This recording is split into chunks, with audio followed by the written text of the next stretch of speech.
Hello guys, welcome back to my channel. কেমন আছো সবাই? তোমাদের ভালোবাসা আমি অনেক ভালো আছি।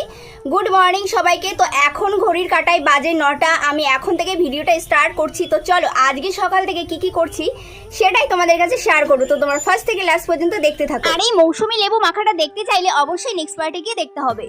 মা চলে গেছিল সকাল সকাল বাজারে, সেখান থেকে মাছ আর মাংস নিয়ে চলে এসেছে, কারণ পিসিমা এসেছে বাড়িতে আজকে। আজ কিন্তু বাড়িতে শুধু চিকেন রান্নাই হচ্ছে না, তারই সঙ্গে দু রকমের রান্না হচ্ছে। তো চলো কি রান্না হচ্ছে সেটাই তোমাদের কাছে শেয়ার করছি। আরে আরে তোমরা কি ভাবছো মা ওখানে কি করছে? আদা খুঁড়ছে। আমাদের বাড়িতে রান্না বান্না হলে বাড়ির গাছের আদা দিয়ে রান্না হয়। আর ওই একই সঙ্গে মা এই কচুগুলো তুলে এনেছিল। কচু দিয়ে, আলু দিয়ে, পটল দিয়ে আজকে চচ্চড়ি রান্না হবে। পটলের পরিমাণটা কম হয়ে গেছে, দুটো পটল ছিল আর কয়েক টুকরো রসুনের কোয়া দিয়ে দিচ্ছি। ফার্স্টেই মাকে চিকেন রান্না করতে বারণ করেছে, তার জন্য মা কচু শাক আর চচ্চড়ি রান্না করছে। গাইস ভিডিওটা এখানেই শেষ করছি। ততক্ষণ তোমরা আমার এই ভিডিও